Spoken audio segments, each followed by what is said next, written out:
Just horrific story out of New York City last night. Let's get the latest on that. We start with that developing news as well. Really getting a look now at the first officer that was killed in the deadly shooting. Yeah, this is Officer Didarul Islam. He was killed yesterday. He was in the lobby. He was actually working yesterday as a security guard. So he was technically off duty from NYPD, but still a member of NYPD. And we also know that he was a father of 2 children. His wife was also pregnant at the time. So this officer is one of the 4 people that was killed yesterday afternoon. We also just learned this morning that the gunman was trying to target the headquarters of the NFL that was in that building on Park Avenue, but he happened to take the wrong elevator at the time. Let's take a live look at the building where this all happened. Investigators believe that Tamur was trying to get into those NFL offices. He had that note that we'd heard about as well, saying that he had a head injury, but accidentally entered the wrong set of elevator banks. A woman actually came out of the elevator. Then he rode that up by himself to the 33rd floor, where he actually claimed his final victim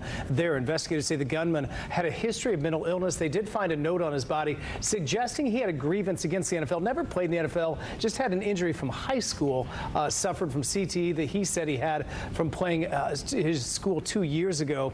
Police say that he drove from Nevada all the way to New York to carry out the attack. He allegedly shot himself on the 33rd floor. And of course, if you've seen some of those old movies with CTE, shot himself in the chest, which would presume to think he wanted his brain looked at. We don't know if there was any connection to CTE at all, but I think the one thing that strikes me is the 33rd floor. There's a woman there that had no idea this was happening. He gets off the elevator there, and it just shows how random some of these attacks can be. Yeah, it's just horrific. Fox News is reporting about some of the victims, and we can tell you one of them is a Blackstone executive. Her name is Wesley LePatner, and so She was the one on the 33rd floor. Correct. Yeah, Blackstone did issue a press release about her, just saying that she was a beautiful person, and they're a mom, and they're very sad about the loss of Wesley LePatner.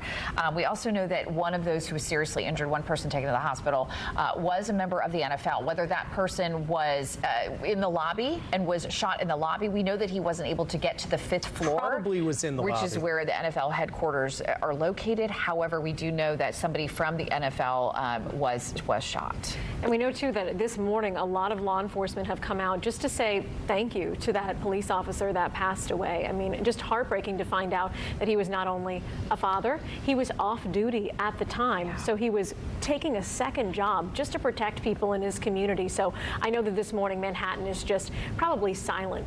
On days like this, you can hear a pin drop in Manhattan for sure. Yeah, I've seen some, like Fox News just had an FBI investigator saying a lot of things don't make sense, like that you have a long gun, yet he had a shorter gun where he took his life with a long gun, which he said is not easy. So there are a lot of unanswered questions, and we may never get the answers to a lot of these questions. Yeah, no, it's really sad. They did say they found other weapons inside of his vehicle, as well as some prescription medications. We mentioned that note.